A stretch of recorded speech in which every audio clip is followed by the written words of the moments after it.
Hey guys, Dan here from Daniel Norris FX, and today I am bringing you a sort of quick tips video, which I hope will be quick. This is a way to manage your sort of gear buying addiction, kind of. Because everyone will go through it at some point or another, especially if you have to buy tools for your trade, if you will. So, yeah, we've all been through it, especially with cameras, where cameras are concerned. First, you want to buy a lens, and you want to buy when you buy your camera, you want to buy a lens, you want to buy a recorder, you want to buy batteries, you want to buy a grip, you want to buy this and that, and it builds up, and before you know it, you've got loads of gear that you don't even know what to do with.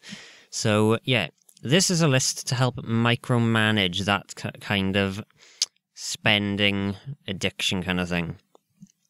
So it is called a list of needs and wants, which is what I call it.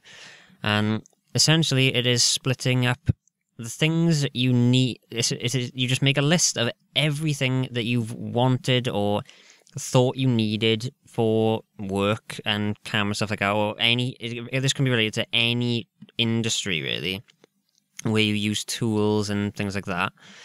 And then once you've got your whole list, or that you think you've got all of it, because you'll be adding to this all the time, you split it up into two categories. Your needs, which is rather short, as you can see, and wants, which is really ridiculous. But yeah, I'm just going to go through a few of the little bits that are in here, just quickly. As you see, right, the list of needs, right, it contains things like hard drives, card readers, quick release plates, batteries, speakers, monitor, and yeah, the reason I need those two is because my speakers and monitor just recently broke, so I kind of need them. But yeah, these are basically the things that if I don't have them, I can't function properly without them, as in regards to my work, right? So these are all related to work, things that if you don't have them, they will cause issues for you actually doing the thing that you have to do to make money, or whatever, things like that, really, okay? So, and the list of wants is essentially things that you could use for work, or don't use for work, but also that, things that if you don't have them, it doesn't matter, because, it doesn't really affect your work, These can be things that would greatly increase the quality of your work, but they're not necessarily things that if you don't have them, you can't work, if you get me. So, yeah, so in here is things like a lens. I don't really need the Sigma 18-35, but it would be really nice to have for low light, but I've already got a 30mm 1.4, so that covers me. As you can see, I've split the wants, because there's so much stuff in here, I've split that up into its own category. So you got lens, camera, grip. Yeah, so cameras is like camera peripherals, or you could put a camera in there, I suppose. I don't want any more cameras at the moment, though. So grip is sort of camera rigs and mounts and things like that.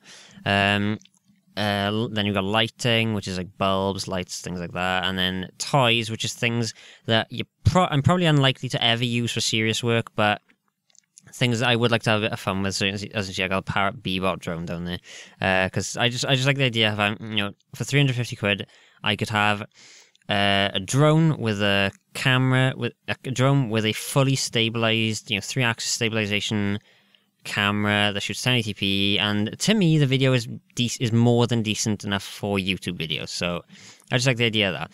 But not with the Sky controller, by the way. That's ridiculously overpriced. But anyway, so I think you get the idea now. So the idea being, you've got your list of needs, you've got your list of wants. You've recently had some money come in. Let's say you've had like a 200, 300 quid come in, right?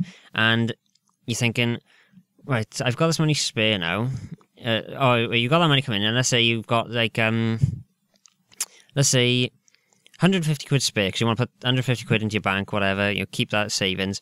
You got 150 quid spare, and you're thinking, all right, what can my gear really use? And you're thinking about all the nice stuff, like you're thinking, like a 7-inch monitor, a wireless HDMI transmitter, lens, sliders, things like that. You're thinking about all that, but then without this list, the things you really need may go over your head. So with this list, you can just look at it and you can see, Oh, I'd like all that, but then I really do need an extra hard drive or some extra batteries, or in this case, a new monitor and speakers. They're not necessarily the fun things, but they're the things that you kind of need before anything else. So you can see where this list would come in real handy. So I'd really recommend everyone, even if you don't have a gear addiction, this is a good way to micromanage your spending. It's a good way to micromanage your outputs, in relation to your outcome output in relation to your income. I think I'm saying that right. But it's a good way to keep an eye on the things that you're buying. Really, are you next time you buy a lens, think, do you really need that lens, or is it just something that you want, but you've kind of tricked yourself into thinking you can't really work without it? That's what the idea behind this list. So I hope you enjoyed this. I hope that you find it very informative, and I hope you find it useful more than anything. Let me know in the comment section what you think, or let me know in the comment section if you guys have a different method of managing your spending. So let's start a discussion in the comment section. Why not? I'm Dan from Daniel Norris Effects, and I'll see you in the next video.